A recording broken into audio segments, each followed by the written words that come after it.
Nosfero, does this word not sound like the death bird culling the living dead at dawn? It is the name both ghouls and demons dare not say, for they know it means death for the undead.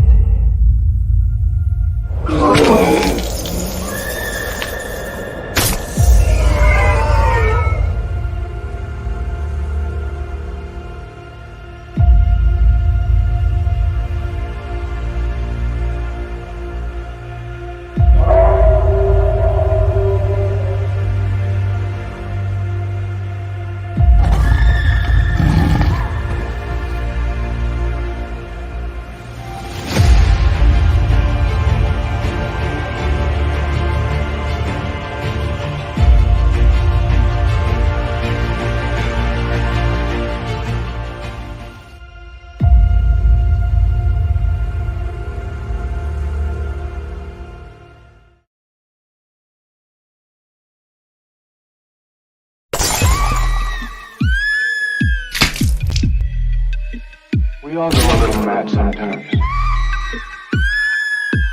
Haven't you? People always go on mad in some places. I hate to even think about it.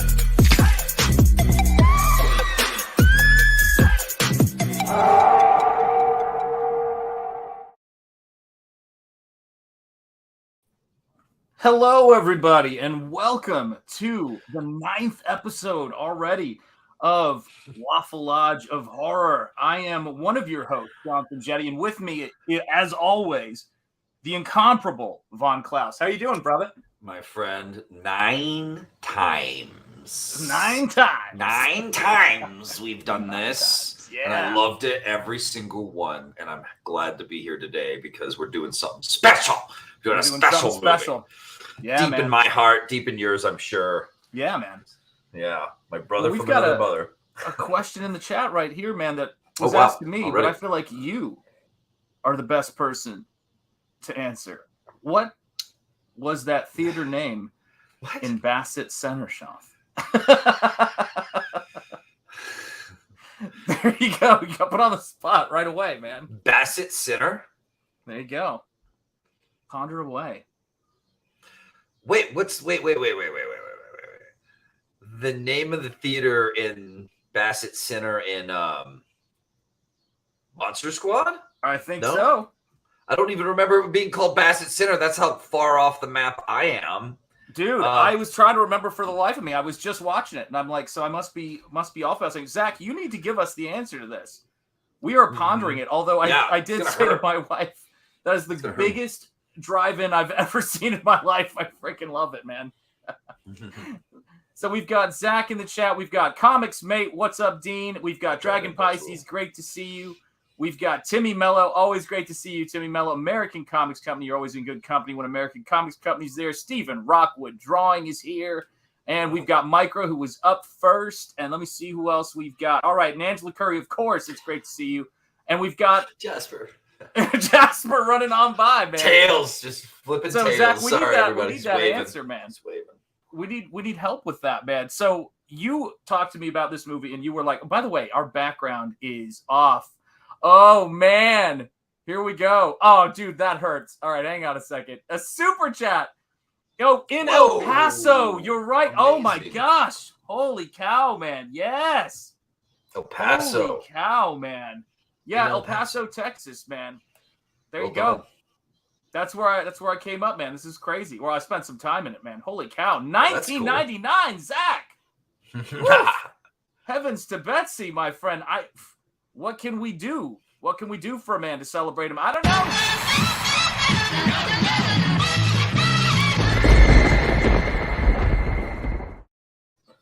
We bow to you, Zach Fernandez. That was amazing, man. Holy cow. Out of the gates. Kitty. Indeed, people, there's a lot of love. So let me fix up our background here because this isn't up to speed. We need a little bit of this. And then let me add this to the stream so that we can get talking about this movie. And hail Zach Fernandez dropping Big Bank on us now. Holy cow. Amazing, man. Just begun with Monster Squad. I love this movie, Sean. This movie influenced a generation in my book. And the craziest thing about this story is the guys who made it, including the actors, everybody had no idea it had done so for years and years. They thought it was a flop of all things. And it was, I mean, it was. In the world of Hollywood, they were put in jail for this one. And kind of creative jail for this one. And it sucks because it was some of the most talented people that went on to do some of the most cool things. So, you know, it's just sad this movie just kind of missed the mark. Maybe the marketing wasn't there or what, but Fred Dekker directing. He did Night of the Creeps, and we all know that's amazing 80s horror and has a little bit of a cult following. And we have the screenwriter, what is it, Shane Black? Shane Black, thank you. Yes. And Shane Black went on to write Lethal Weapon. So if that tells you anything about the level of talent on this, this movie. One more name we got to drop too, man. That's captured up in this. Oh my gosh! Oh, that was holy cow! Zach, you're dropping bombs tonight. Zach Fernandez, man. That was the first time I saw Monster Squad with my best friend at the time at the theater in Bassett Center. Well, the Bassett Center theater now isn't. There's like the IMAX and all that stuff, the Premier, Lux Cine, but I don't know if that's the one you would have seen it in back in the day, man. But yeah, that is an amazing thing. I spent some time in El Paso, by the way. I've taken the trek over Trans Mountain Road and hung out and eaten there. And it is absolutely great, man. Thank you again. And dude, we have to salute you. You're crushing it tonight, man. What are we going to do? But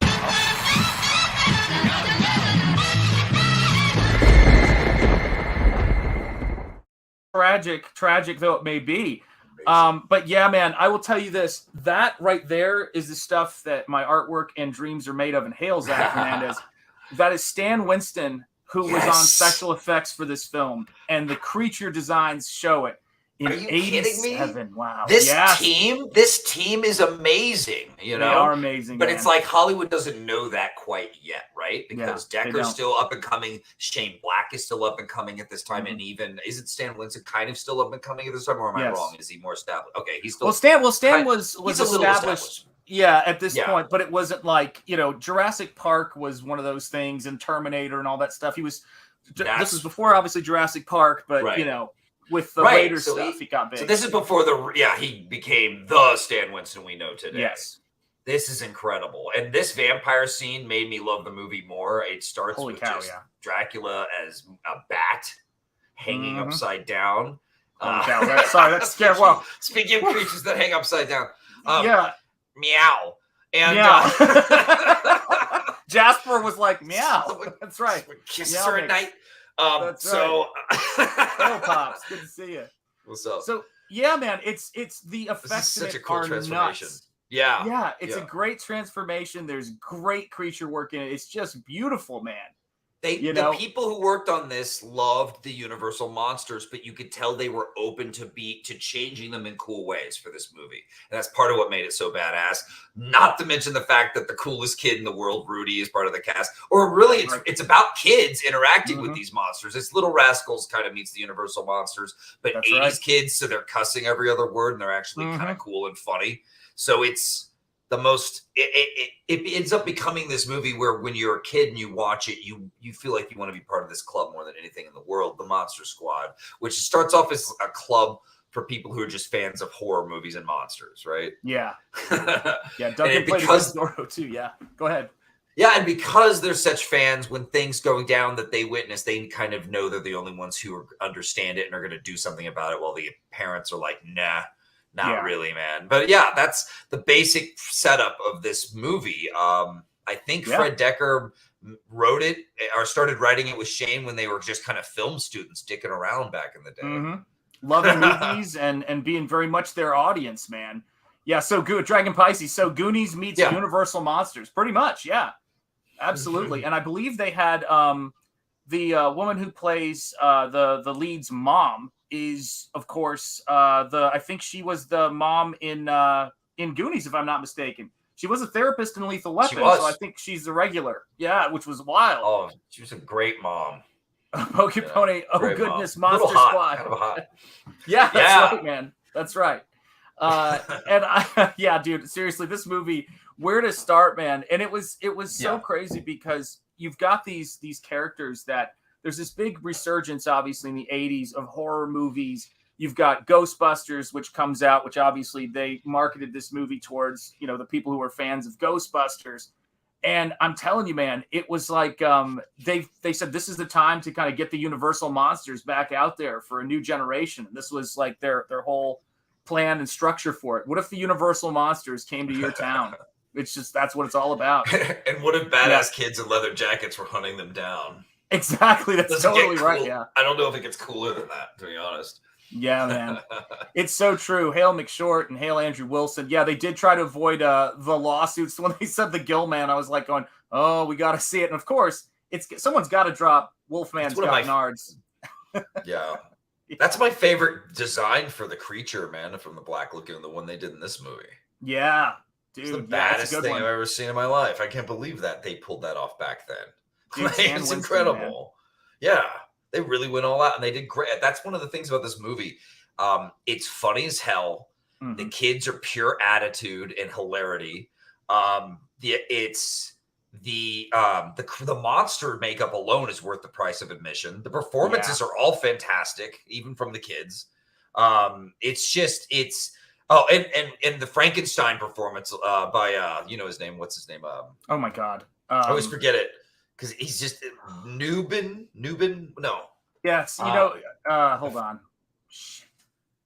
Oh, yeah. He beat out Liam Neeson for Dracula. Yes. That, I got to tell you, man. That's hardcore, dude. With tons of respect. It was Tom Noonan. There you go. Noonan. Thank you. With all of the things about it, I will tell you, a part of me winced a little bit because Liam Neeson would have been pretty damn cool as Dracula. He's got the nose for it, man. He's got the nose for it. Yeah, Liam would have pulled it off. But I'm glad we got the Drac we got because he was perfection. The arrogance. He was kind of beautiful, but he was kind of creepy. He was creepy as hell. You know what I mean? He was Dracula. He's supposed to be attractive to the ladies. All vampires should have a little bit of a lure, And then the hot vampire brides that he makes in that movie. Dude. Can we talk about that? Yeah. I saw you paint all day, isn't it? Mm-hmm. Yeah, dude, I was... women in transparent clothing moving through the night. I need to have like a PBS awesome. Kids show where it's like, today's word is diaphanous. Diaphanous. That's pretty much my wheelhouse. I have to tell you, though, as a fan of Hammer horror movies, which I think they were kind of attributing with that, as great as the brides were in the original, holy cow, they dialed it up. And I again, with this character we've got right here on screen, man, love him to bits. Right. Yeah, but I got to tell you, I didn't buy him killing those vampire chicks. I'm sorry, unrealistic. Everything else, I believe that I didn't. What's up, Admiral? It's great to see you, man. It was amazing to me because there were aesthetic moments like in the tombs and in the creature designs and how they established the world that were just incredibly technical. I mean, they were just beautiful to look at, What's up, Romy? Let's see. So how does this one start? We've got Sean, the leader. Yes. With his famous Stephen King rules shirt, running the club, doing terrible in school. You'll notice all the pictures I sent you aren't really of the movie. It's just like me studying. Reference, but dude, because they're beautiful shots I took of it. I was studying. Yeah, there's the clubhouse. Oh, dude, the clubhouse we all wanted as a kid. There it is. That's rad, man. It's hanging over the little pond and everything. That's somebody's backyard. That's what I loved about growing up in Oklahoma, because that would be someone's backyard. You know what I mean? Yeah, and that looks like the kind of clubhouse that would be next to the windmill in the original Frankenstein. That's what's so cool about it. Do you get what I mean? Right. It's got you've got a horror aesthetic going on. You've got crudeness and you've got the love that these kids put into it because it's made of all these different parts of things all cobbled together to build an actual clubhouse. Though you've got your main area, and then you've got your little area here, and then you've got your little spy window. Yeah, man. With the camera set up, It's so, I mean, that's the thing about this, when I'm looking at a movie like this, looking at Monster Squad, I'm just like going, this is the kind of movie that I would, and the kind of horror stuff that I really think would be cool to see come back. I mean, they're doing a little bit of this with Stranger Things, but man, I mean, the Universal monsters, like these things they can be reinvented in the sense of they can be designed anew, and you could have kids encounter them. Like you could do this. And it was that idea of what if we found a pirate map? What if we actually, the monsters, Universal monsters came to our town and we had to fight them? Those are the things that somebody would sit down and go, what did I dream about when I was a kid, and make those movies in the 80s? And that's what we're doing right now, in CG and Comicsgate with all this stuff, man.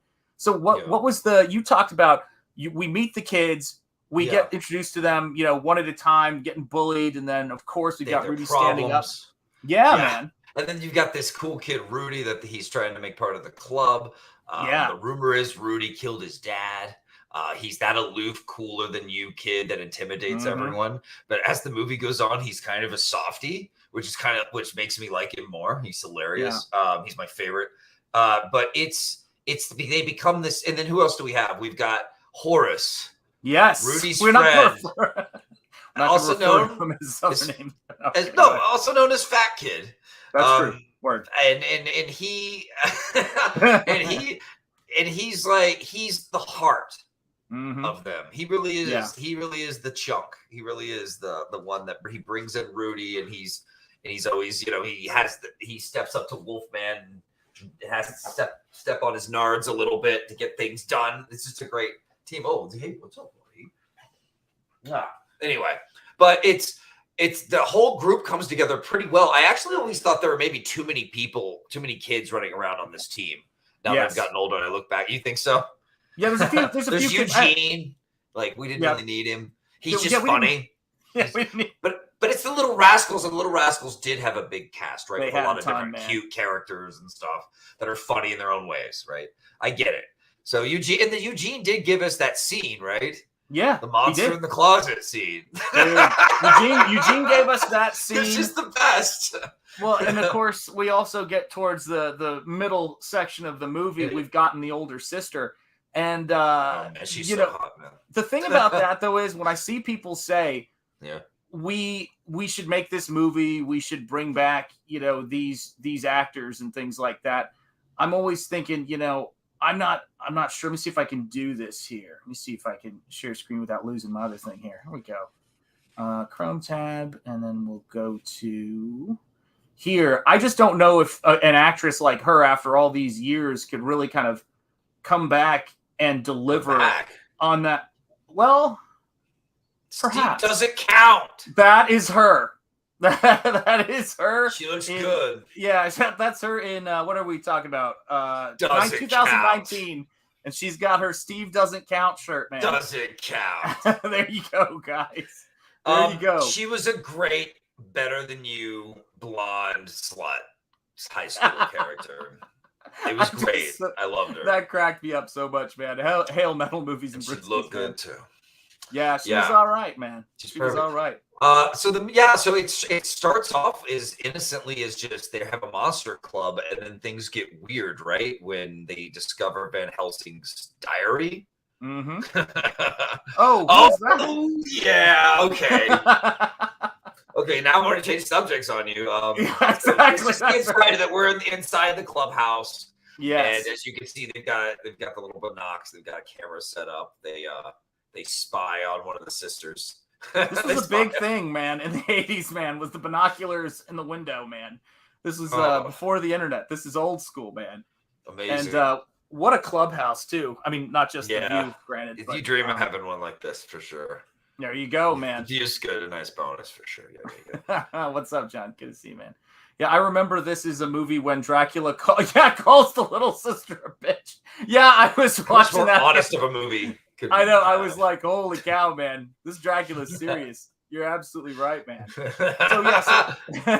They didn't tell her that he was going to do that either. They didn't? Little girl. Did you know that? They didn't tell her that he was like, they were like, don't tell her I'm going to do this. Don't tell her. He had the fangs and the contacts in, and she didn't know. Okay. And then he goes, and came at her, and she just starts screeching. Yeah. Oh, my Lord. That was real terror from her. Oh my God. Yeah, I mean, she looked it, man. She could definitely she had that terror in her eyes, man. And there he is, hanging out, the cool kid. So, guys, just to let everyone know, I gave Shanth these images that I had taken from like a copy of Monster Squad, and it's a lot of Rudy stuff because I actually was studying this to do a comic book story about what would happen if Rudy had a son. Yeah. And that son was a teenager, and Daddy had long since kind of disappeared, and he was slowly discovering that his dad was a bit of a monster hunter. Oh my gosh, to kind of become one himself. So I've written a little bit of a script here, just for fun, just like going to the gym for your muscles. You write fun fan fiction-y things. I can show it to you sometime if you want. Dude, we have to take a look at this. Yeah, but that's why you get a lot more Rudy than the other guy. Like I wasn't, Yeah. I was studying. Like I want to do, the jean jacket look. I want to do all these different looks with the kid, with his son, and his son finds his old jacket. Got a request here, Vaughn.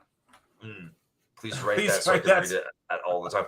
I'm already like, I don't know, is it 40 or 70 pages into a script on it? That's pretty good. It's pretty good. It's kind of becomes like Monster Squad meets Lost Boys because the vampires they fight are very punky Lost Boys, whereas the kids are like more Monster Squad Goonies, Anyway, yeah, Rudy's the best. He's the best, man. Yeah, I mean, and it's this is the thing about it, when you see these scenes, these shots of kids walking out, like these to me, their world. It is their world. It is and their that world. Makes it more exciting for you as a kid viewer. You want to have your world away from the parents. It's much more exciting there. It's much more imaginative. It's much more fun. And so when you get to see other kids do that on film, the fun, it gets in you. It's intoxicating. It does, man. Yeah, and Cranberry Langer's 40 to 50 pages is working your muscles. Well, guys, the writing muscles, metaphor muscles. Well, when I write, I'm actually, gosh, how many words am I into this thing now? But I'm actually writing a short pulp novel right now, just for fun. But I do this when I need to take a break from painting, so I never stop moving because I don't sleep, and it's just the way it is. But I have to say this, man. Hail Shadowhawk Talks, great to see you. When I look at this stuff and I see this work, this is the thing for me. This is the age. And this is the thing that I think, and when I talk about this, I'm talking historically, that Walt Disney World did so well, where they said, here the young and the young at heart can come to relive or experience these great moments of youth. And when you see movies like this, those of us who love monsters, man, it's like it connects to something primal. Like Halloween was always my favorite holiday, the werewolf and Wolfman. I'm wearing, in honor of Monster Squad, I'm wearing my Wolfman t-shirt right here. Nice. He's got nards. Yeah, he's got nards, folks. And to me, this was like someone making a movie of stuff I dreamed about. Again, finding a pirate map in this. And these walks along, the downfallen tree to get to that old house in the neighborhood. I mean, this is the stuff. So was this one of your first big, horror movie moments? Or was it a little ways in?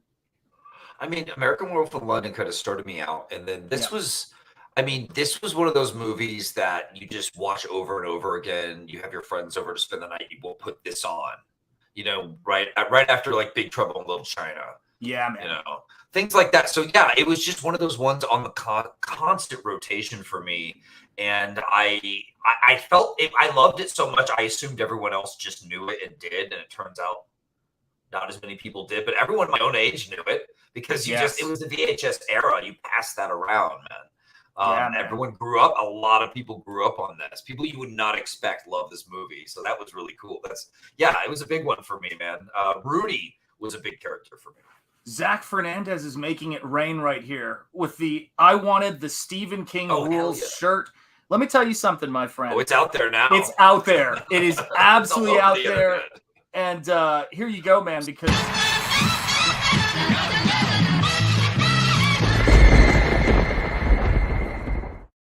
what a legend, Zach Fernandez, man. Just crushing it here. And let me say this too, man. Hold on a second. While we're having that conversation, I gotta find hold on a second.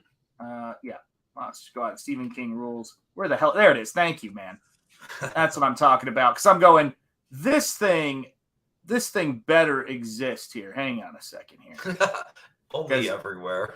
Yeah, if I don't have it, I'm going to be annoyed. So copy. Hang on a second. Here we go. It's a fun way to let a chick know at a horror convention that you're down with Monster Squad. There you go. That's for you, Zach. Go check that out. Pop that open in a window here. And we've got John dropping Irene's. And I'm not going to read Irene's last name because I can pronounce it on a good day. But is it Strykalski? Is that how you pronounce it? Or Strykalski? Okay. Maybe. I could be wrong. Fiendish Chapter 2 Origin sign up is there, guys. Make it happen. Sign up. I don't know if I've ever seen the Monster Squad. Well, I will tell you this, man. God. We said this last week, and I'll say this again with actually said this week and the previous week on Double Impact with Gabe El Taib, which is the transfers on some of these 80s movies when you stream them now are absolutely beautiful. So if you're going to see these movies, you get to see them in widescreen. You get to see them like the first day the film print showed. It is beautiful, man. It's amazing, it is beautiful. Yeah, they're great times, man. Great times. And yeah, for me, like I loved the Universal Monsters before I saw the movies. So this is like your entree into it, man. Actually, that you bring that up, how it was shot, you'll notice that there's a lot of these frames are very, very beautiful wide shots. Yes. Nice far away shots of things, shots that show us a lot of what's going on. Fred Dekker said he made a note to try to do that a lot in this movie to win over, was it a studio executive or a cinematographer or maybe his own? Yeah, something like that. So that's why you'll see a lot of that in this movie. And I think it ended up making it stronger for sure, man. Oh, yeah, absolutely. Absolutely, man. No, don't worry. This won't make you uncultured cranberry langers, but watch it so we can all feel the joy. Movies like this are weird too, because I would never call this a kids movie. I'm totally chill showing it to kids. Yeah, it's not like it's an adult movie either. It's just a movie that you can. Does that make sense? No, I totally know what you mean. It's you could easily say it's directed towards kids. You know, that's we loved it, and audience and parents took us to it or whatever to be like, okay, here's a movie for you. But really, I mean, as an adult, it's fun as hell to watch. If you can just go back to being a kid and having a clubhouse, we've all kind of been there. We ended up building one after this movie. Yeah. We wanted to be the Monster Squad, man. That's how influential this was. So, well, I will tell you, I rented it today on Amazon Prime. So they had a good copy of it. It's not, I don't know if it's free anywhere. I don't know if it's on Tubi for free or anything like that. But it was, if it is. There was this time in the 80s, man. And this is what really gets me, is that there was this time in the 80s where the crafts of matte paintings of, you know, those pouring different pigments into water to get those vortex effects and things, and the makeup effects and the set design was at its zenith. And I think that the craftsmanship in movies like this, because it had to be, was there. And, you know, when you say about, was this a kid's movie or not? I was just rewatching it again with my wife. And well, there's a sequence with the werewolf getting dynamited that I think is a little much, you know? It was awesome. But this is the stuff, man. There's a shot, Noonan. Folks. So Noonan is a very interesting method actor who will remain in character while on set. And so he pretty much was Frankenstein around the kids the whole time. Oh, it's awesome. Yeah. Yeah. And they recreated that beautiful scene of the monster encountering a little girl by a pond, which was a beautiful throwback, you know, to the original flick. I loved that, man. And, you know, this to me, I said to my wife when we were watching it, God bless her, you know, she's watching Monster Squad with me, you know, and I'm sitting there and I just go, that moment right there is an ET moment. The sunset over the horizon. Yeah. E.T. holding the kids' hands, walking off into the distance, you know, to go on their adventure. It's beautiful, man. Yeah, Abbott and Costello meet Frankenstein and the Wolfman is still gotta be big one. Yeah, favorites of all time, man. That's just such a great flick. Yeah. You know, so you clearly had this make a huge impact on you because you have been ruminating about a sequel. Yeah, it just hit me one day, like Rudy's way too cool. And not enough people know about him, but we'll get to him being cool later in these slides, I think. Yeah, absolutely. The absolute murder of the Vampire Brides. Okay, here we go. This is Stranger Things. This is E.T. This is the 80s. Everything. Yeah. Your bike was freedom. And it really is to kids. Mm-hmm. It really is. Your bike is your freedom. Let's roll. Well, this is the thing I was thinking about today, which is if you don't get that walking around with your friends and wandering around with your friends early on, which is the age these kids were, riding bikes with your friends, you're in cars before you know it. My daughter is driving everywhere now. Her friends are driving and picking her up. Is your mind blown? Every time your teenager gets in a car and leaves the house, you're just like, Hail Marys, like you wouldn't believe, man. It's but I look at it and I just sort of say to myself, it's so fleeting to go for a walk. And hail John for tearing the trenches here. You're absolutely right. Yeah, plays into kids' desire for adventures. I mean, this is the thing. In this story, there's danger out there. You see moments where there's difficulty in this family in terms of the marriage. And the kids are seeing all this stuff. These kids are aware that there are all these difficulties going on in the world. So they're not totally sheltered. But they want to have an actual adventure. They talk about the last Goonies weekend. I know 80s Maid knows what I'm talking about, man. It's like he's still one of his favorites, Monster Squad. And thank you, John. Nosfero the Crypt Walker. It's the way this plot plays out. It's like no one's gonna believe them, so they're just gonna do it. They're right, Monster man. Squad. It's real. Like this is. You have to get the amulet, or else they're gonna use and use it to banish the monsters back into limbo. Classic stuff, but 80s setting and believable enough fun. But still, it's got this real violent, horrific edge. I mean, people are getting murdered in this movie. Okay, yeah, man. Left and right. It's great. Yeah. And so these monsters don't play. I mean, you could call them way more aggressive than the typical Universals, right? They're straight up Stan Winston, man. I mean, they're beautiful, man. The creature designs are great. And I have to say this too, which is when I see shots like this, when you get to a certain age, you can drive a car. You can get your driver's license. You can go and spend $1,000 on a gallon of gas. And you can go for a ride. But I have to ask people in the chat, and this is just a fascinating thing I think about sometimes. When, for just fun, have you ever called up some friends? When's the last time and gone for a bike ride with some friends? It's a fascinating thing when I think about it. It's like, can you imagine, like that is... Are you asking me to join your BMX gang, Sean? No, I'm saying when I come out to Oklahoma, man, we're going to get some bikes. Do you want to put on the song for the... for the montage scene of this movie? That's right. Well, no, we'll do a Goonies together. And this medley, man, and we'll like roll up together. On, we'll roll up on some guys in their sports car, and we'll be like sitting there with our bikes, and they'll be like, "What's wrong with these people?" Be like rocking to your drop, dancing to your beat, fall off. These are the greats. Oh goodness, I go for walks all the time. I can't even remember the last time I had a bike. It's so true. Yeah. I love this Cranberry Langers. It was 17 years ago, then 20 years. That's what I'm talking about, man. I would go bike riding with you. Hell yeah, I love biking. Yeah, I biked all around Chicago when I lived there. I didn't have a car. I had my bike. Man.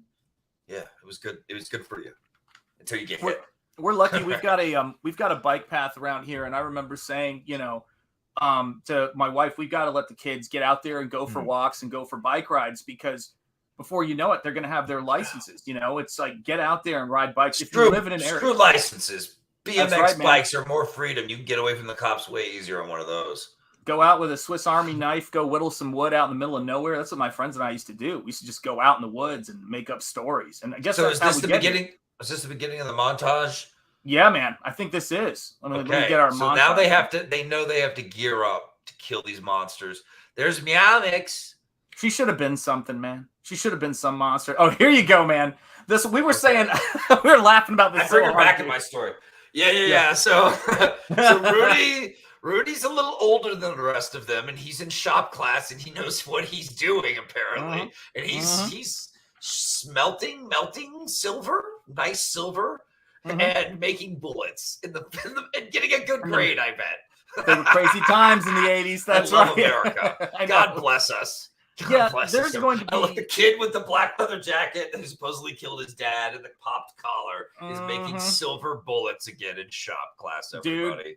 Dude, there's so many moments in this then where you're gonna say like to yourself, "Wow, you couldn't make that movie now." And this is one of them, but there are many more. Don't they show how he's kind of hiding it in his cigarette packs? So he hides the bullets, and that's okay because they're in his Marlboros that are sitting out. So that's cool in shop class.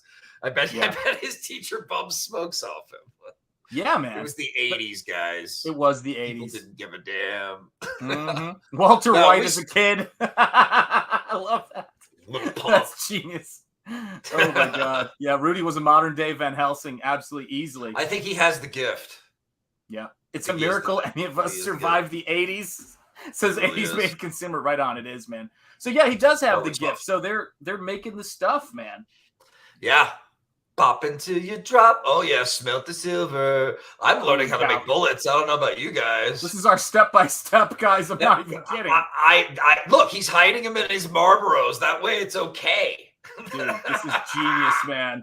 This is genius. Great. I of course I took these screenshots for my story, right? So if I want to show this visually, them making silver bullets, I can. You know what I'm saying? Yep. So, survival of the fittest in the 80s. Yeah, man. I bet the kid next to him was making this like shitty birdhouse, just going, what are you doing, Rudy?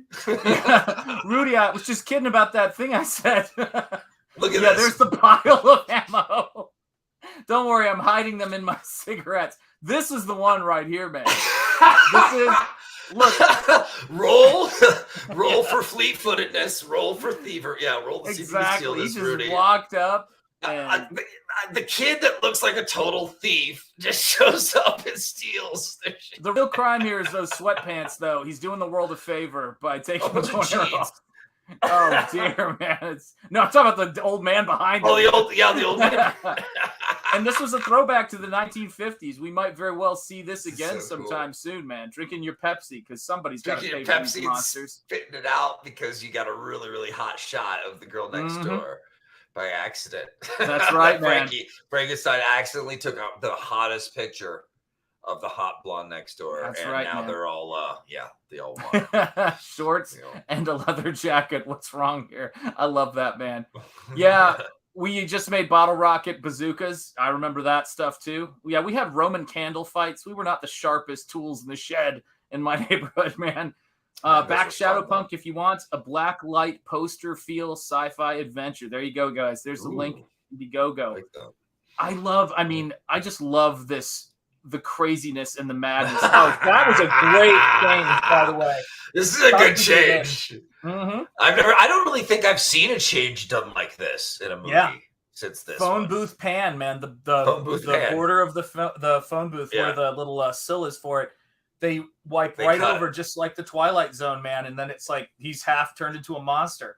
Everybody who worked on this, from the director to the screenwriter to the effects people, love horror from its inception on, and it shows that Twilight Zone style. I mean, they did that on purpose. They knew what they were showing love. It's amazing. This movie is so awesome. Yeah, man. And this is the thing, too. When we're looking at movies to watch and things like that, we cover horror. We're going to cover all this stuff. That's the fun thing about it. This is one that when we were talking about, like, I said, Vaughn, what movies should we put on the list? And I think next week we're going to do The Lost Boys.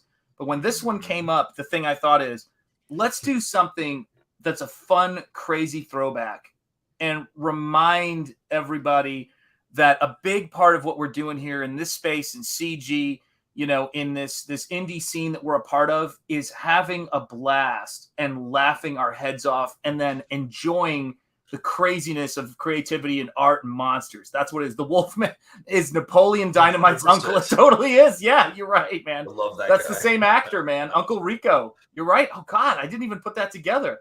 Yeah. I miss applying science to dangerous products outside of my school. I remember those days, too, man. Ooh, Frazetta Girls just dropped some sweet Frazetta blacklight posters. Very cool. Found it. Von Klaus's YouTube channel. Thank you, Von's Haunted Castle, man.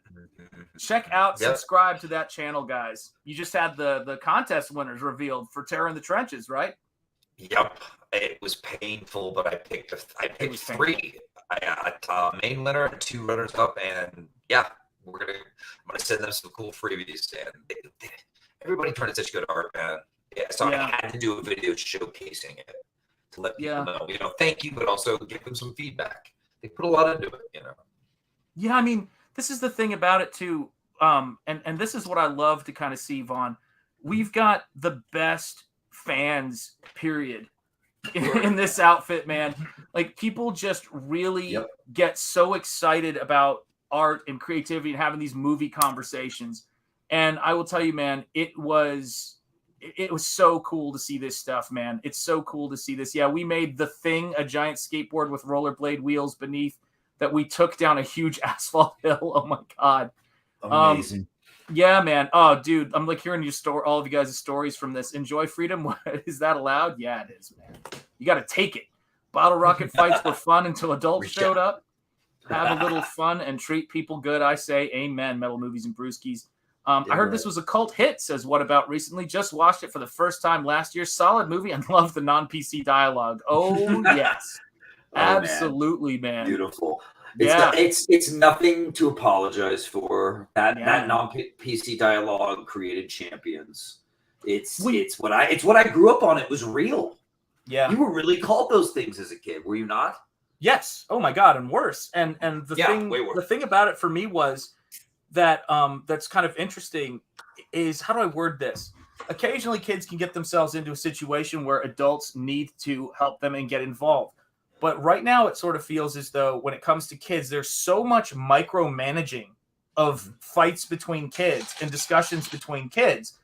And it's a very strange thing because there's this freedom to childhood. The first thing, and granted, I don't know how many years ago the first season of Stranger Things was. The first time my kids saw Stranger Things, they were like, they're just going out on their bikes.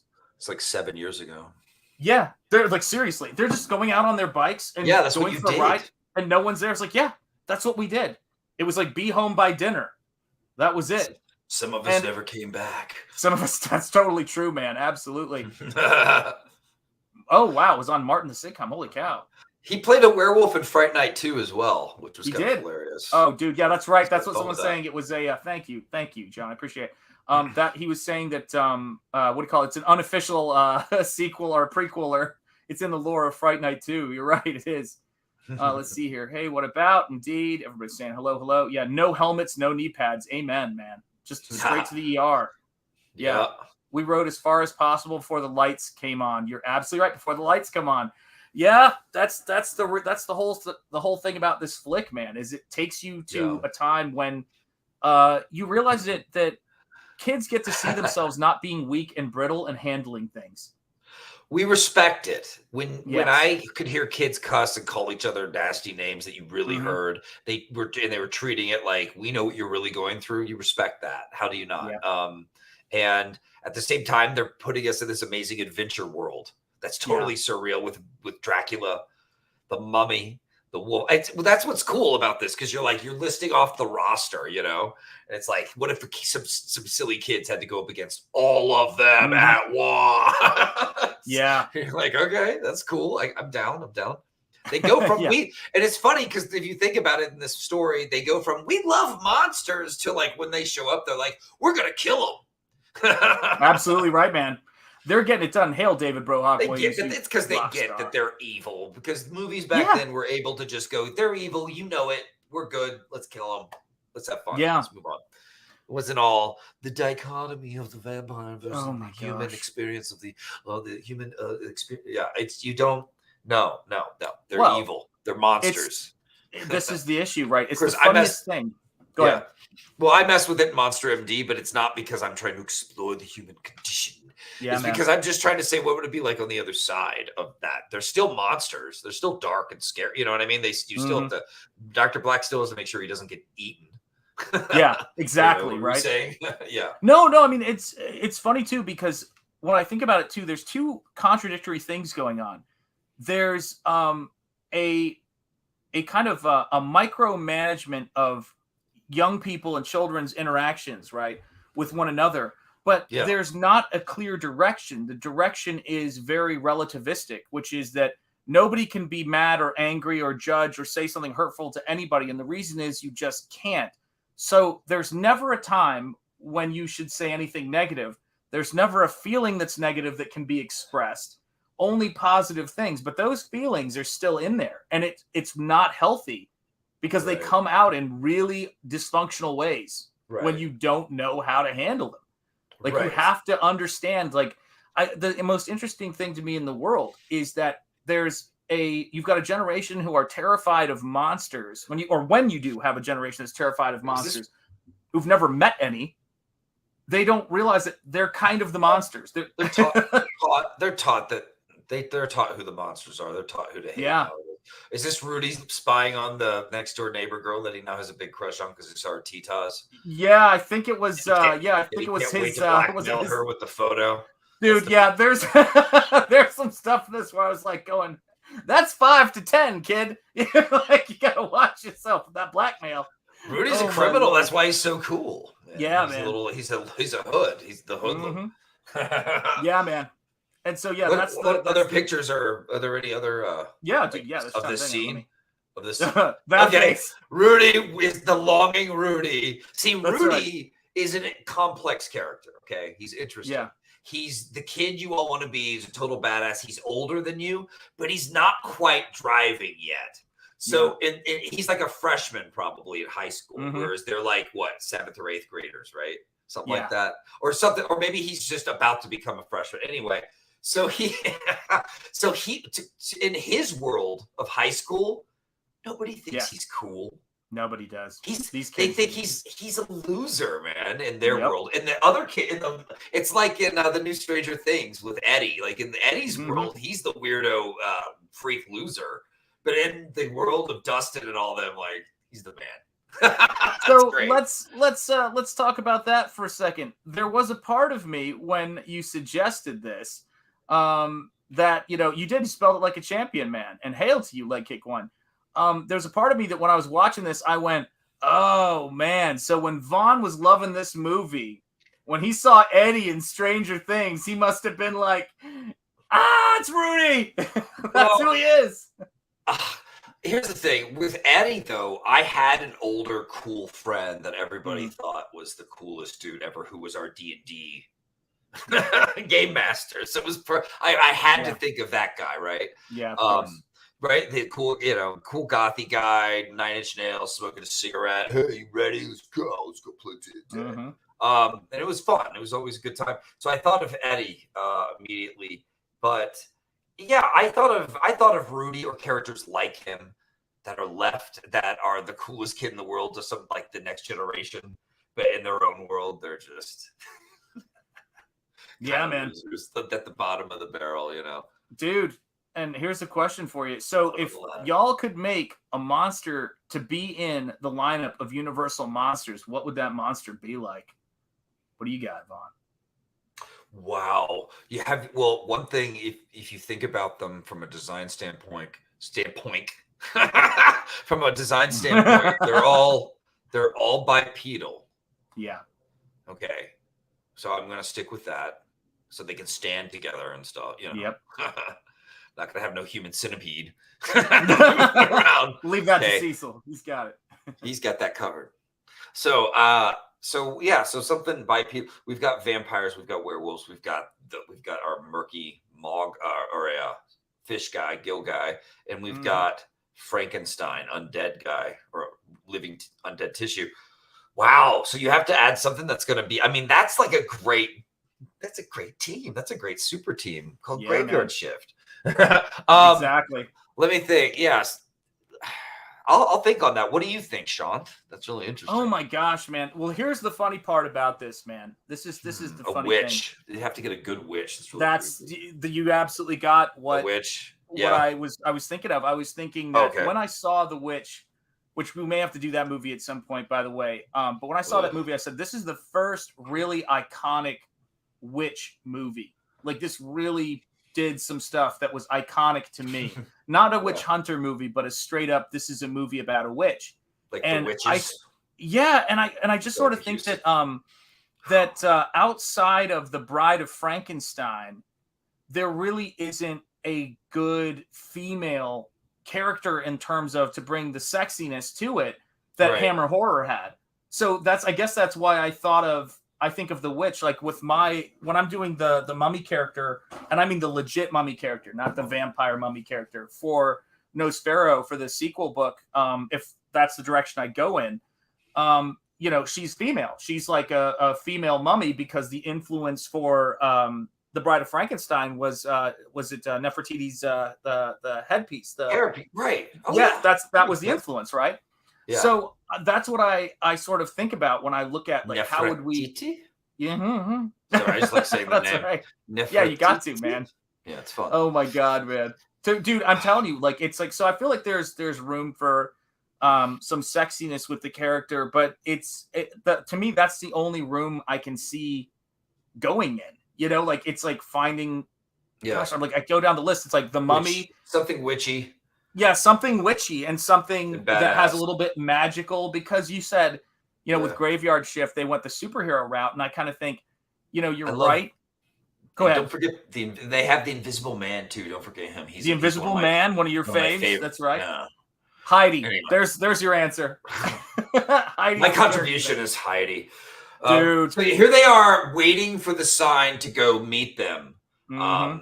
Because stuff is going down. They've got the amulet. They got to get to the town square, which very, very fun fact, of course. It's that town square we all know and love that was used in Gremlins, Back to the Future.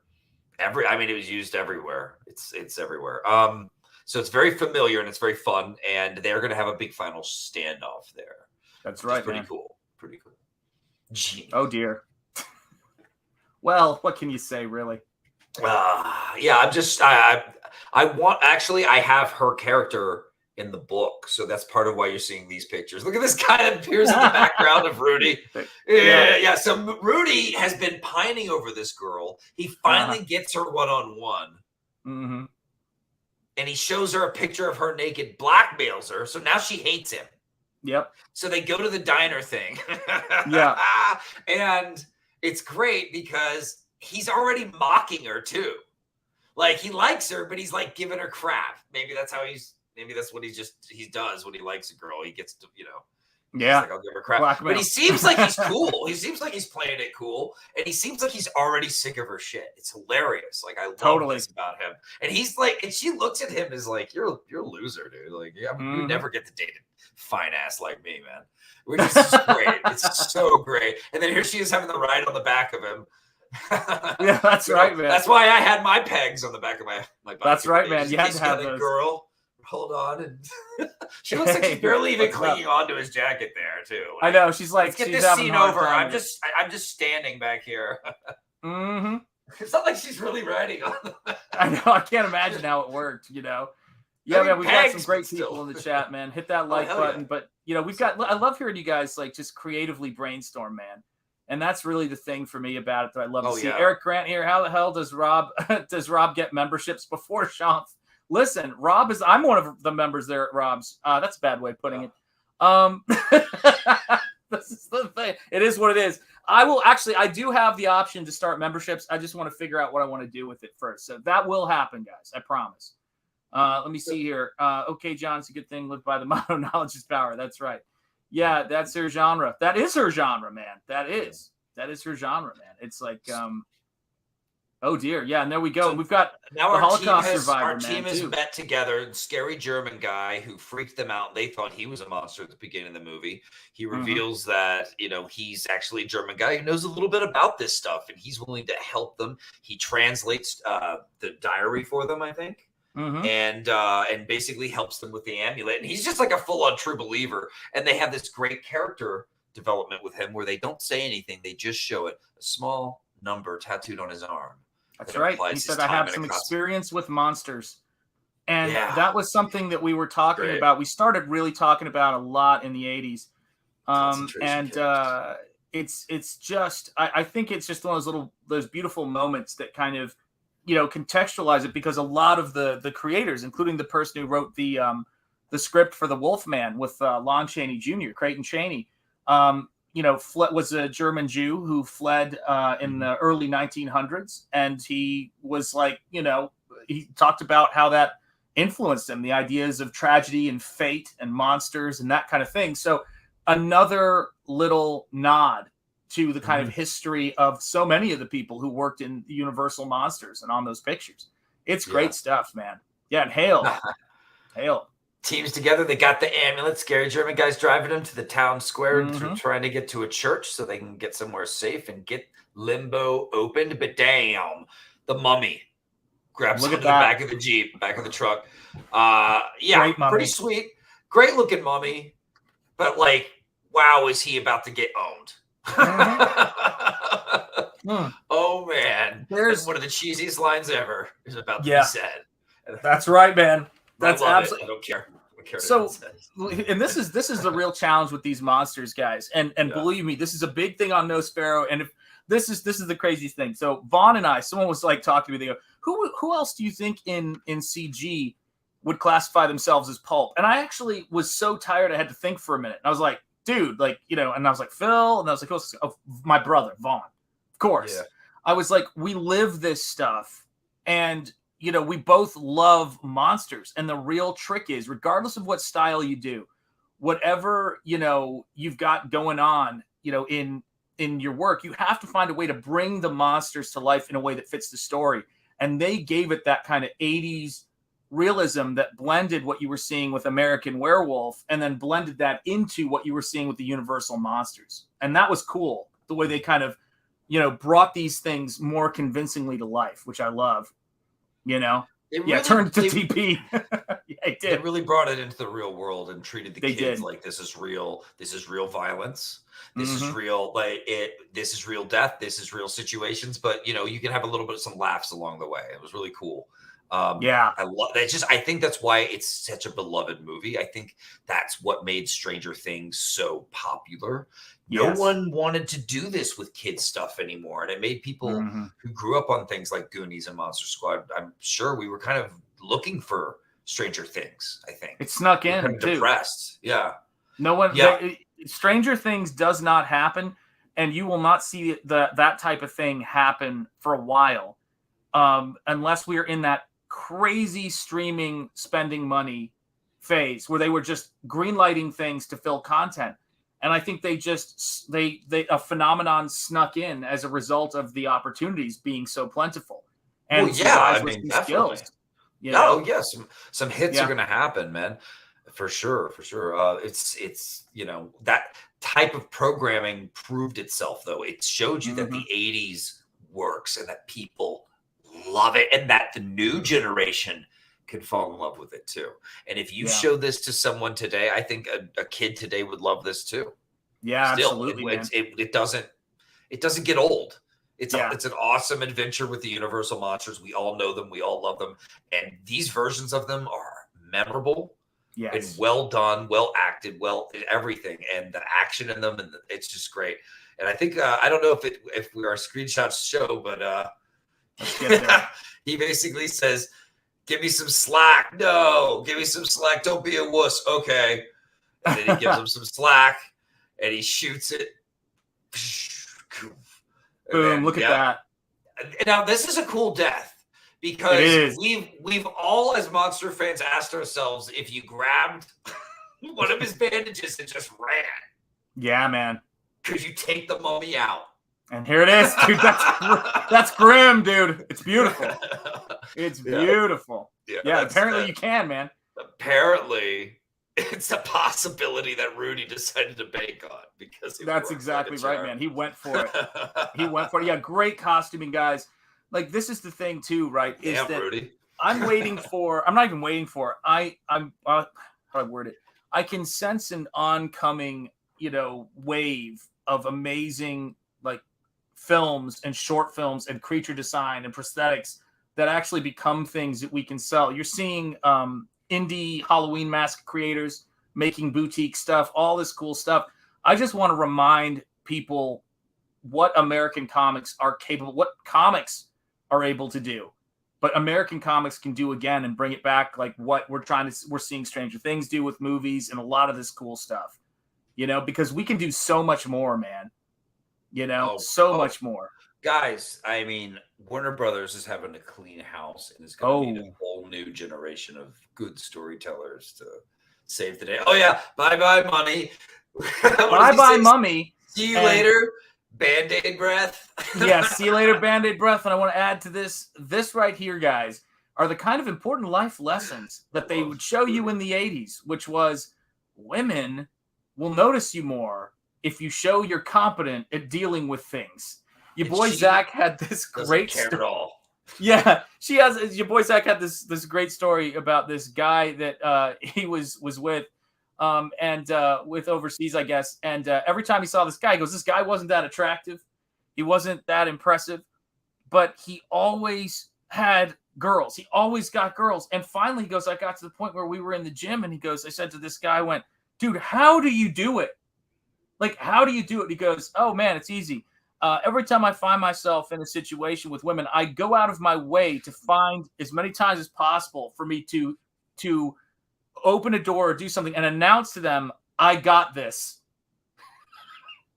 And he said it is one of the most attractive things, apparently. The confidence of saying, even him if it's saying, I got this. I got this was the key. Yeah. I got this. So like, oh, I need to pick this up. I got this. He goes, that was the thing. And then at the end of the night, she's like, sleep with me. And he's like, I got this. Yeah. And so he's saying right here, this is what I would redub it. I got this. I mean, I don't say folks. I got this. I just do all that because it's nice. That's right, man. See, that's the key. You got to announce it, man. I have to announce it like a okay. Say I'm the man without saying it. That's what I do. Yeah. How cool could Rudy be? He's 16 in 7th grade and wears penny loafers. It happens, man. Cinch you later. He made a kid eat a Snickers that he had stepped on a second earlier. Rudy, he's a badass, and he's a badass. He just owned like King Tutank. I got owned or whatever. Mm-hmm. He just like trashed the mummy. Now he's about to blow. Yeah, then Dracula just shows up on a mission to murder all these kids and throws dynamite into the coolest clubhouse ever and detonates it. It didn't even make it through one movie. In case you're wondering, Dracula was not playing. He just blew that thing up. He was hoping they were in there playing Cracker Jacks or whatever. Like, I know, man. Connect 4, and he's just like meeting a Jid and train explodes. Seriously. Although I want to make sure I'm clear. Hashtag not all vampires. I guess he must have like looked at, when their next meeting was somewhere, at the school, and then he was like, okay. And he totally messed up the times because they were not there at all. Dude, seriously. Then Dracula has to come find them in the town square because, they aren't really there. Rudy's got bow hunting skills. Yeah, Rudy's just geared for the kill. He's geared for the kill, and out come the brides. Which dude, how great. Scary moment. I love it. How great are those brides, man? Yeah. Pretty great. Well, this is the guys, this is the best. This is the defining moment of the movie. This, when you're a kid, you love hearing this, I guess, because it's really badass then. Maybe not so much as an adult, I don't know. But they're looking at these brides in horror and probably a little bit of lust. And Rudy just plows through them and like, Rudy, where are you going? Yeah, he's like, I got this. I got this. I got this. He says, I'm in the goddamn club. Woo! You like that? Yeah. And then he just stands off with these 3 brides like he's done it a million times. How's that right there?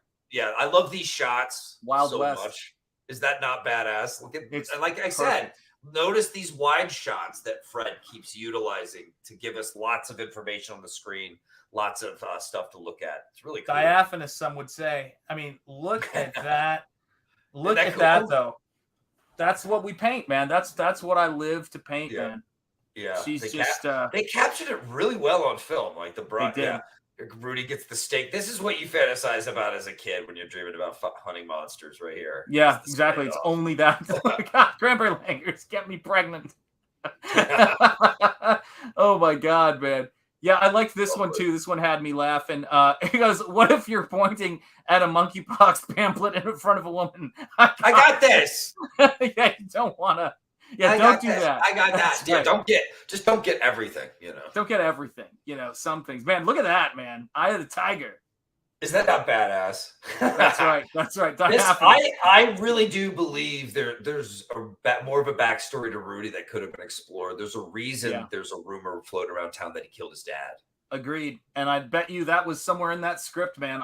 I'm reading your mind now. I can see it. Yeah, boom. There you go. Staked. Right in there.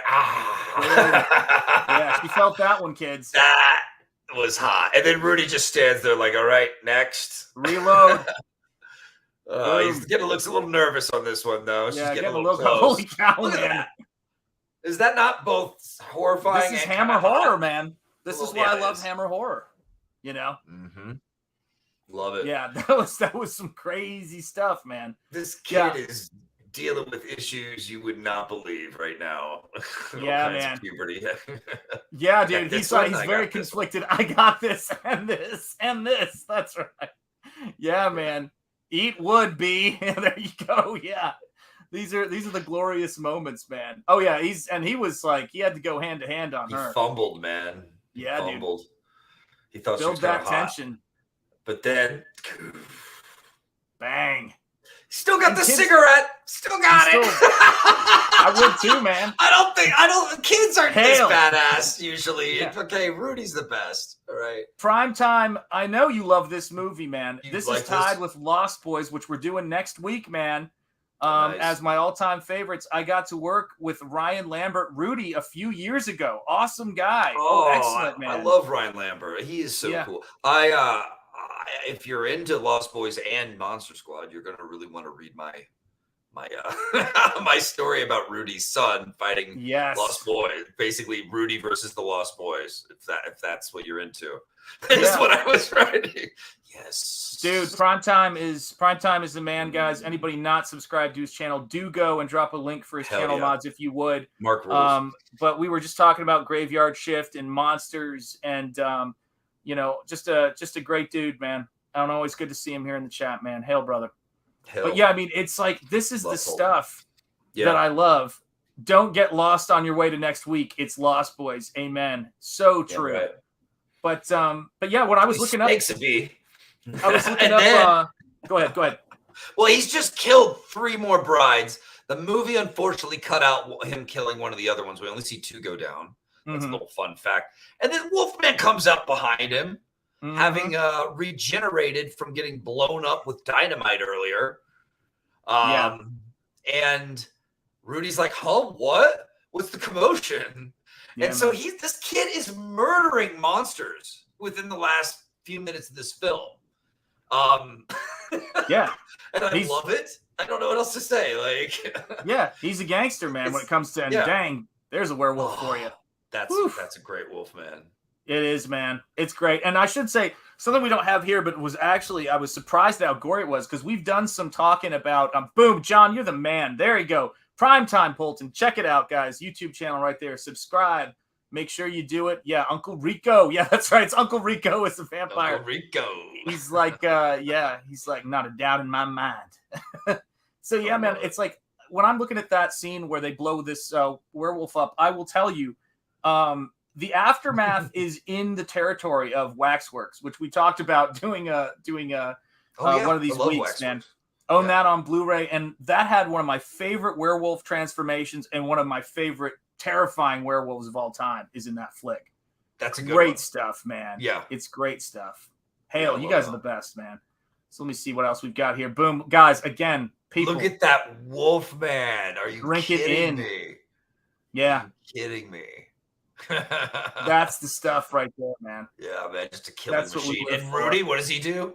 He grabs a dead cop's gun. A dead cop's gun. You're right, man. This kid, this is why I'm writing a story about him. He needed more movies about this character. He did.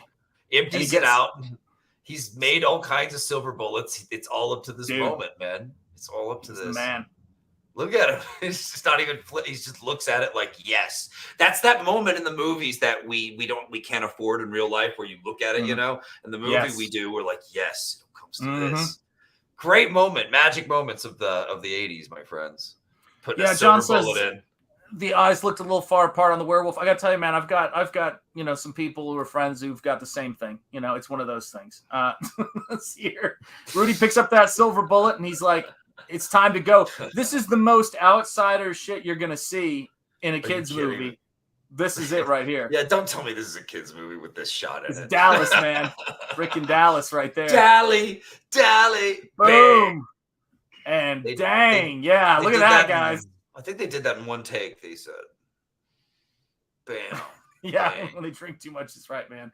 Yeah, dude, that's the stuff right there. And he's like, and there, I mean, guys, again, kids movie? I don't know, man. Thank you. He's like, thank you for ending this. Oh, man. Beautiful stuff. And man, that's the other thing, man. He's carrying that around, which is something I hope you work into your script at some point, man, because that was something I thought when I saw that scene. Yeah. Yep. Exactly, man. He's just killing left and right. He's killed the Wolfman. He's killed the Mummy. He killed the brides. If Rudy wasn't on the team, dare I say, they would not have won at all. Yep. He's the MVP of the Monster Squad.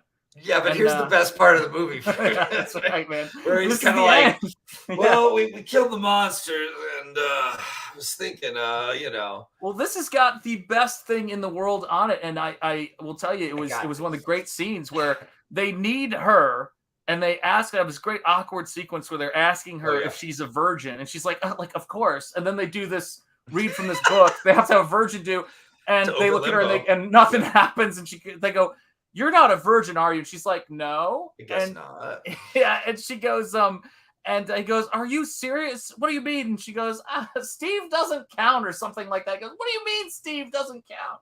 Which is a crossover. She goes, well, Steve, but he doesn't count. And her brother's screaming at her. And it's great. And so they have to use little Phoebe and she has to read the German. Or the German, the scary German guy has to, read the text, and she has to recite it. Right. And so beautiful she sequence. It. And that's so it added to the tension in a really cool way. While she just kind of watches Rudy murder everyone, and she's still, because of the laws of physics in high school, completely unimpressed by him at the end. Yes, she's still, it's unfair, man. Doesn't care. Yeah, it's an absolute crime, and that's the other thing about it too, which is so funny is that I feel like that in these movies, and you realize that things weren't as compressed as they were, or as they are now, which is to say that it's almost like the messaging is keep young people around the maturity level of a early first year of middle school in the world. Now, that's not what's going on in their lives. That's not what's really happening, but that's what they're allowed to talk about out in the world. Like, they have to assume these, I'm not a maturing adult kind of roles. When you watch these movies, you see kids at like an 8-year-old, a 9-year-old, a 13-year-old, and a 14-year-old or a 15-year-old running around. They're clearly different levels of maturity in different ages. Yeah. Clearly, that high school students are very different than juniors in terms of what's going on in their lives.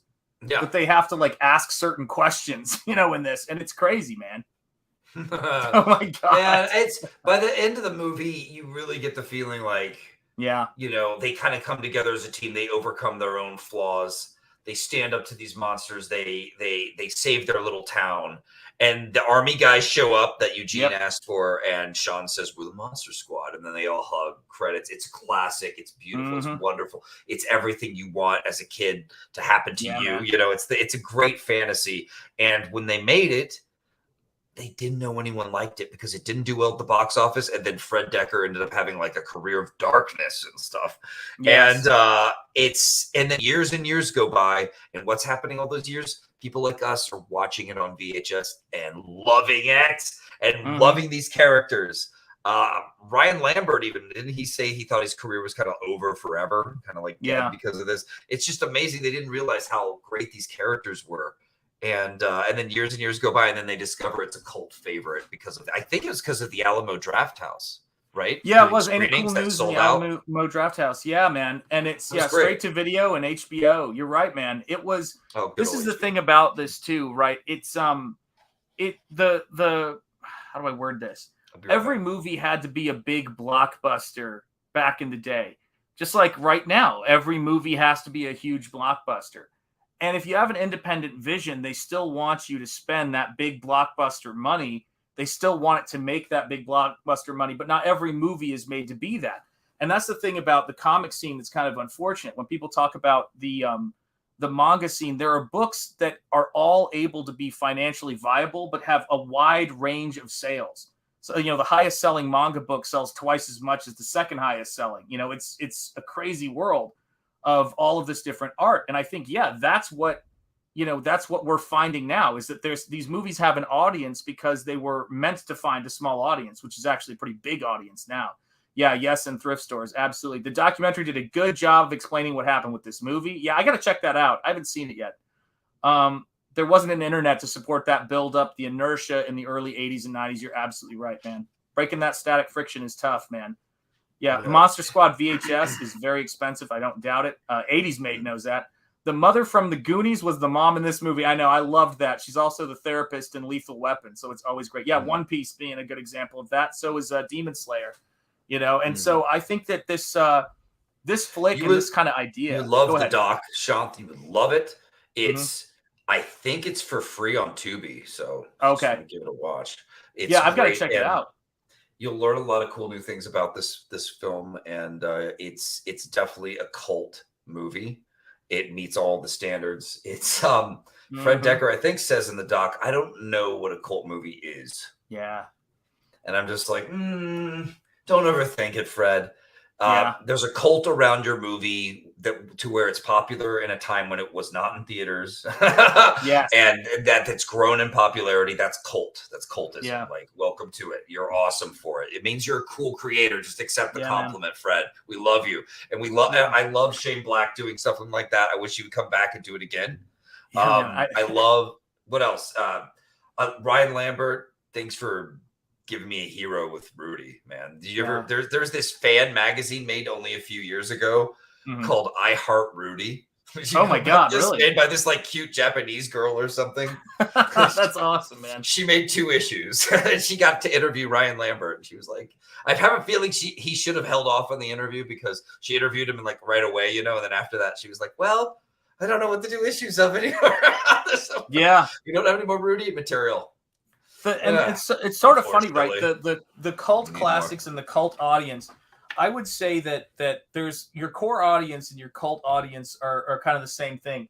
They're the people who are true blue, ride or die with you on your projects. And if there's so many films that get made and they say everybody's got, you can find a film or a fan for almost every film, every project, but a group of cult fans of a film that will keep it alive, continue to imagine and dream is, up there with being a millionaire blockbuster director is, that's a very high bar to hit. That you've got, like, look at Evil Dead 2 back in the day, and the people who are obsessed with the whole world of that. I mean, right? That's it, man. You don't get that was a movie you heard about. Word of mouth. Word of mouth is still powerful, but it was different now. Back then, it was you could your movie would live or die on that stuff. Mark's got it right. That's right, dude. They're awesome. Yeah. Mark, when I was checking out to see what these guys were all up to, I found, of course, our hot sister, who sadly was not a virgin, according to Steve. The detail. Yeah, that's Steve. According to Steve Harrington, Lisa Fuller. And when I clicked on it on Instagram, because I follow Mark, it said followed by Coney Waves. And I went, hey, he's a fan. That's right, man. Mark is a fan. He knows. I probably met all these guys. That's great. That's cool. Cult classic fan. Yeah, man. That is what Nosfero is. And so, guys, and I gotta say this too. Yeah, Terror in the Trenches, absolutely. Check out Terror in the Trenches.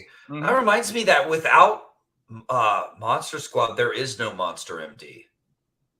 Yeah, it's true. Monster Squad, was part of the great combination of comedy and horror and adventure.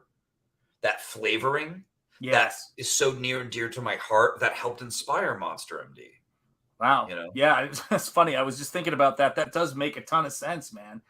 I mean, it's like we're at this point to where right now, Terror in the Trenches is just rolling along, right? And it's, your next kind of sort of supernatural monster, crazy adventure style thing. Yeah. And I was telling people I've just done the thumbnails for the last 9 pages because I've expanded the story a bit for Nosfero.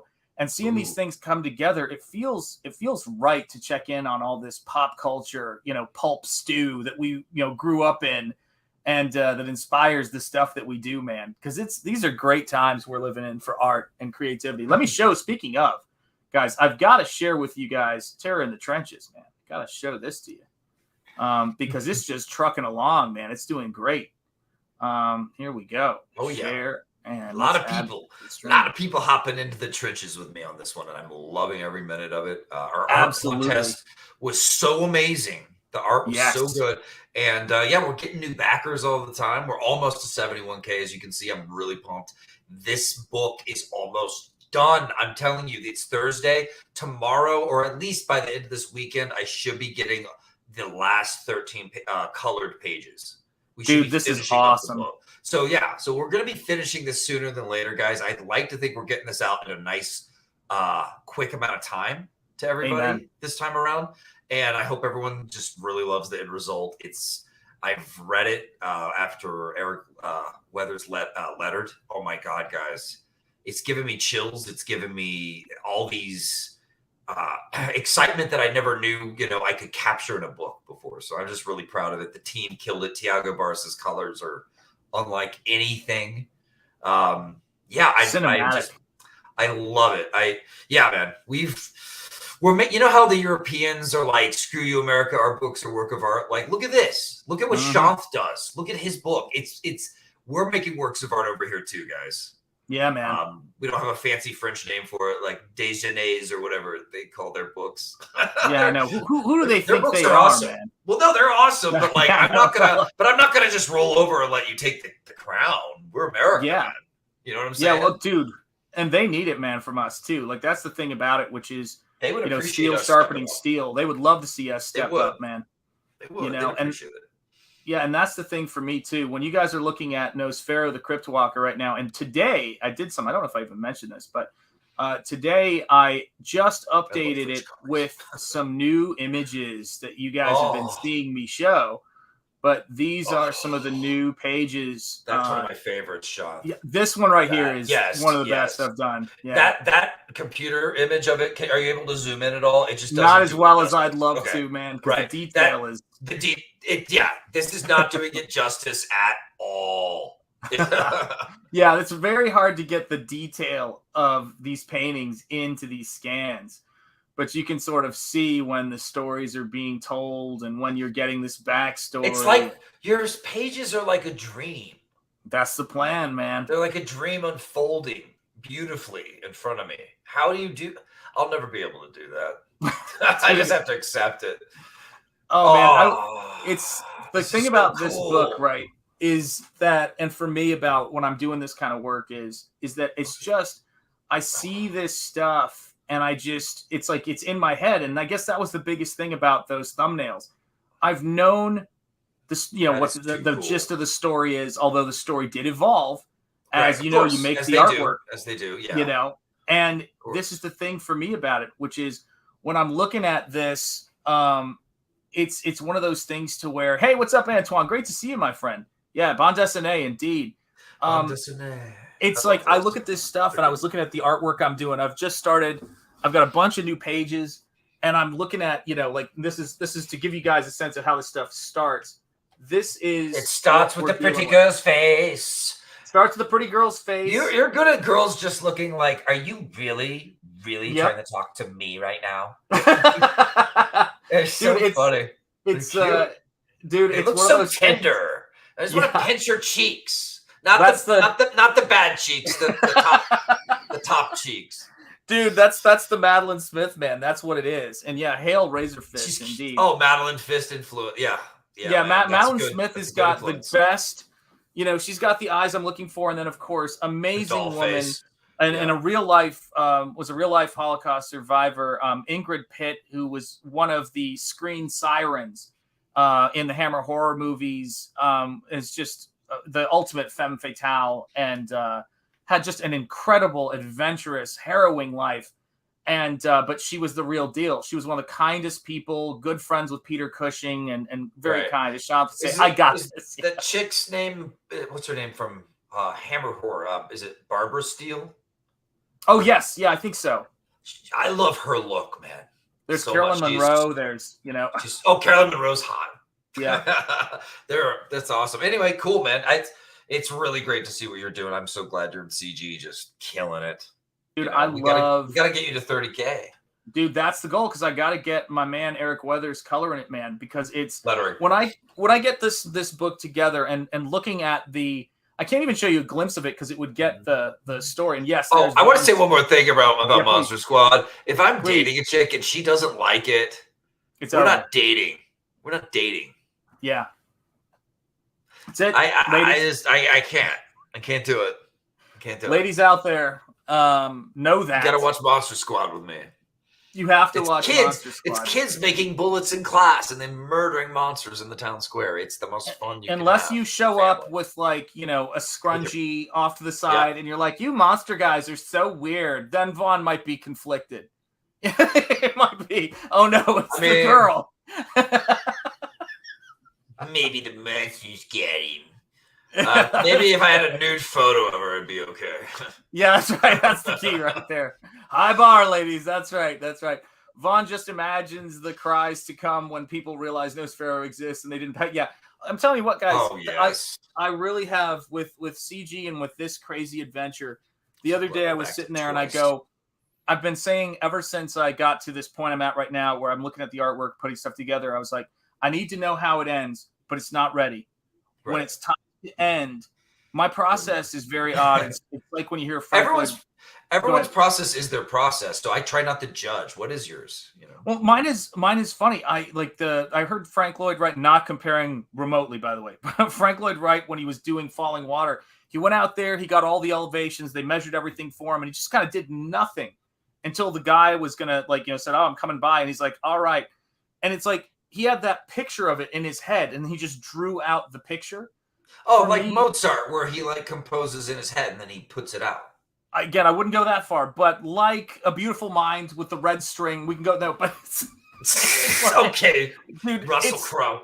But it's like, when I do those layouts and I did them, digitally. But when I do this stuff, I know exactly what this stuff is and where it's going to go. Okay. And how it's going to come together. And you're just good at visualizing. You're pre-visualizing.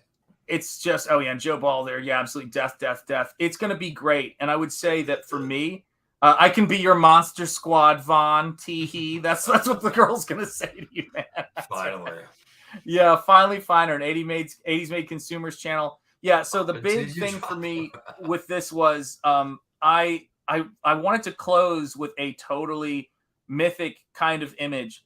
And I mentioned this the other night on my stream, and I'll say whatever it is, but it's like I've got our hero embracing a statuesque nude female figure in a very cool old school art thing, and I thought you could only do this in an indie book.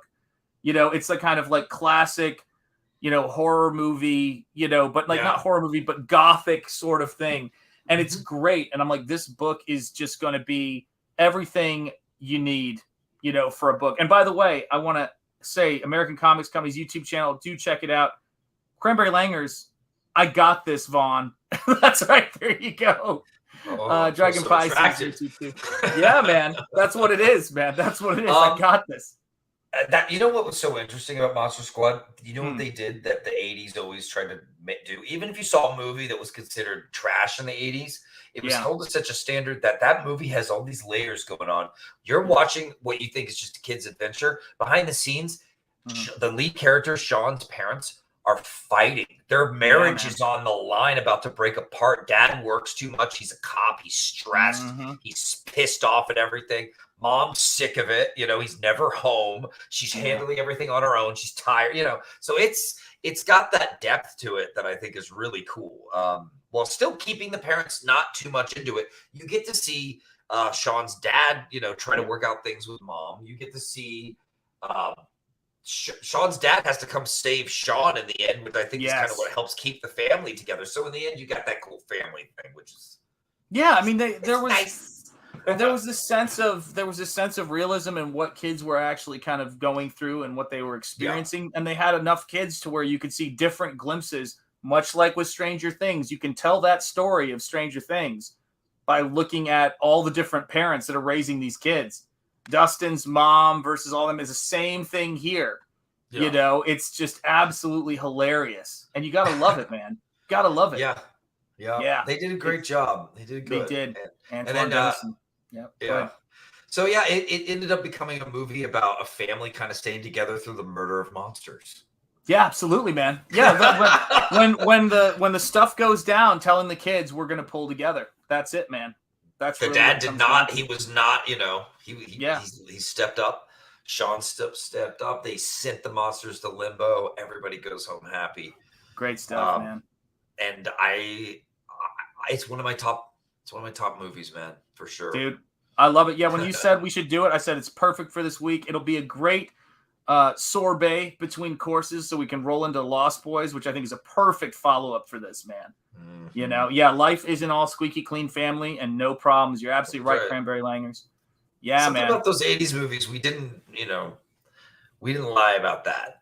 Families were stressed the hell out. Yeah, man. Yeah, that's the way it works. There's going to be a lot of the fact that we're living in interesting times right now means that there are interesting stories waiting to be told. And it's in the sense of that the psyche that people have right now, which is this thing I think about with Nosfero. It's like, what do people need that they haven't seen? Down to even choosing this movie, I thought, you know what? There's a lot of horror out there. There's a lot of talking about horror in a non-optimistic sort of way, or in a way that doesn't bring people together, the horror of the news media.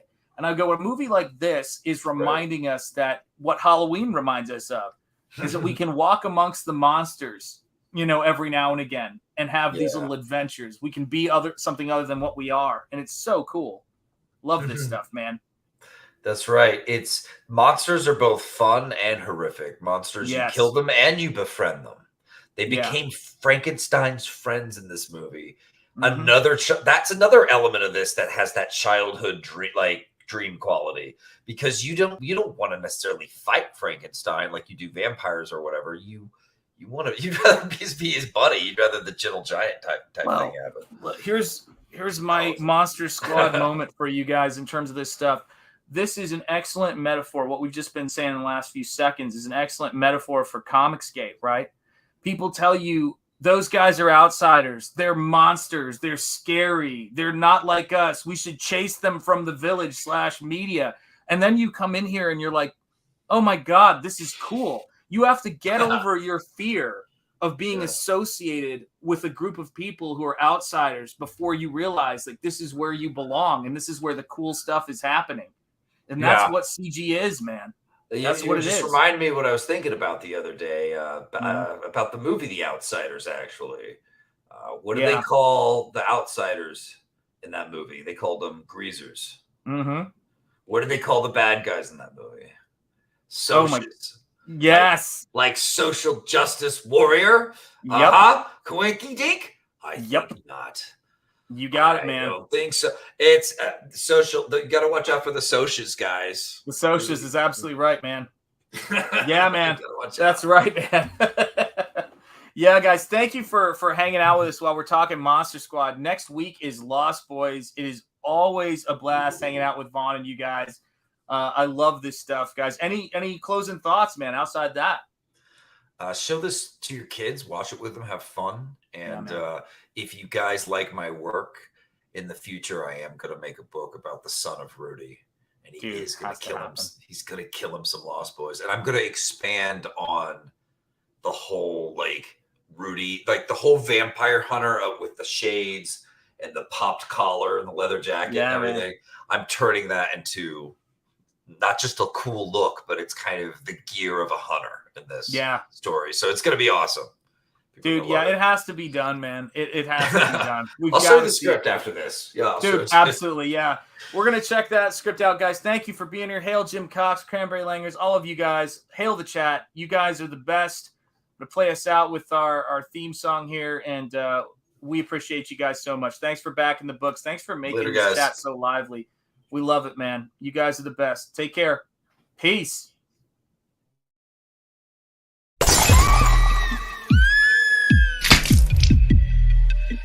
We all get a little mad sometimes. Haven't you? People always go mad in some places.